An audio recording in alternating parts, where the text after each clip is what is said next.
And now we're joined again by the one and only Anthony Grant for the viral spiral that is the web review. What do you think? Ruti turned out not to be nasty at all. I was bad-mouthing her for no reason. She did talk about the media giving politicians a pass. Right. And so who does that bring to mind? Who? Joe Biden. Joe Biden. Yes. Oh my God. Joe. Yeah, I knew you. I should have known you were going to go there. The Vice President of the United States. You get the word vice? Vice. Well, nice. he wasn't exactly See, you're being, a little nasty after all. Yeah, he was not exactly being virtuous when he was snuggling and sniffing the hair of Defense Secretary Ashton Carter's wife, Stephanie. I have to say, when I first heard about this, I just heard about it, and I thought, well, it sounds like no big deal. It couldn't have been that and then bad. You saw the evidence. And then I saw the video, and I was like, oh my God. It's not the first time, by the way. Yeah. He sniffed her hair before? Not with her.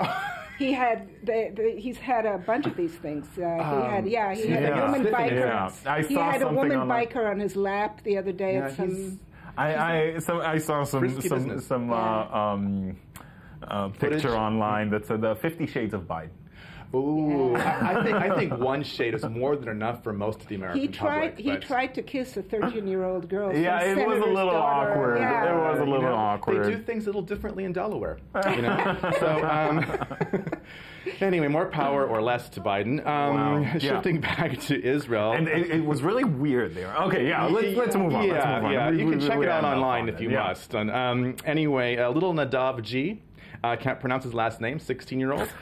He is the talent of the Rising Star Israeli show, which is now sending him off to compete in Eurovision in May. So for Eurovision fans, of which you are a huge one, of course, this is exciting news for Israel. What is the problem with pronouncing his name? Gwedge. Gwedge. Gwedge. Gwedge? You don't think it's Gwedge? Gwedge. It's something, I guess there's a French sound to it. As a French sound?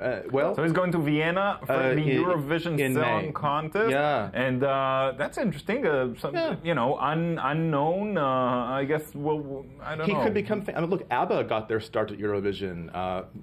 Olivia Newton-John, a lot of famous people started off, they weren't famous, but Eurovision made them so maybe Nadav is going to be the next. What do you think of his chances? Did you hear him sing? I did not yet, but I'm looking forward to. Because I'm sure he's got a fresh, young voice. And listen. The next Mike Brandt. The next Mike Brandt, perhaps. Maybe. Which 810 Fox is working on a film about him. Did you know that? Yes, exciting stuff. Yoko Ono, back in the news. Yeah. Yes, that's been announced that she's going to be having a retrospective at the MoMA, Museum of Modern Art, in New York, coming up, I believe, in May. And it's going to be called Yoko Ono, one-woman show from the 1960-1971 period. Now, it must be said that she did have an unofficial exhibit at MoMA in 1971 called Museum of Modern Fart. Yes. So we don't know how the next upcoming one is going to relate to that one, but you know. What do you think of her of her work as an artist? I mean, of her oeuvre. Well, I think when you're in the shadow of John Lennon. I don't want to say what I think, so I'm asking you. I would say I admire the effort. Know what you think, O'Dave. Really? I think Is that obvious? I admire the effort. As far as the result, I think she's got a long way toward being a Picasso. But I think that it shows she married John. She got that break, and then she just kept working. She really tried hard. She gets an A for effort. Yeah, that's for sure. But I don't know if she needs a retrospective in the MoMA. The vision seems a little scattered. But listen, she is a personality, and it will bring people into the museum, and that'll be a good for culture generally. One could say. Zonda Rhodes. The fashion great was recently made a dame at Buckingham of the United Kingdom, I guess. There she is. This is interesting stuff because she dressed everyone from Jackie O. Yeah, Jackie Onassis to Princess Diana, and a big fashion icon in the UK, kind of up there with Vivienne Westwood. So still rocking the pink hair look. Nice. So it's nice to see. I like her style. I wonder what the Queen thought of that. Yeah. I know the Queen favors bigger hats, so I don't know. Is there a chance that we'll see the Queen with a similar hairdo? I sure would like to. Well, which Queen? Elton John, maybe.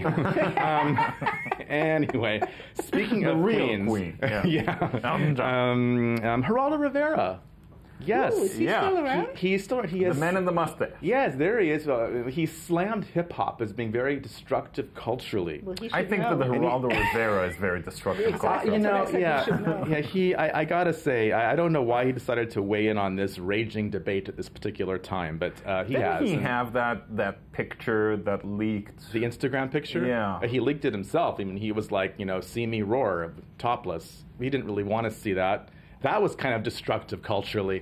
Yes. Anyway, Geraldo on Fox News always keeping it interesting. Yeah. Anyways, guess who's killing the gram, which is slang for being really successful on Instagram. Okay. Amber Rose. Killing the gram. Yeah. She's become like the next Kardashian, you could say, in her provocative poses. Of course, she is mother of one, wholesome lady, and she is rocking a snakeskin-esque bikini in Trinidad for Carnival. So it's not all about Venice and New Orleans. It's also in Trinidad. Last but not least, Kim Kardashian was allegedly having a cleavage stylist assist her with her assets. Pardon? Yes, a cleavage stylist. Her rep has denied the charge. Do we? I gotta get you one of those. We could all use one of those now and again. Thanks, Tony. No problem. Thanks, Ruthie. Sure. Still coming up later on the show, everything you wanted to know about the 2015 Oscars and all the cleavage stylists there. But first, some more of this morning's headlines.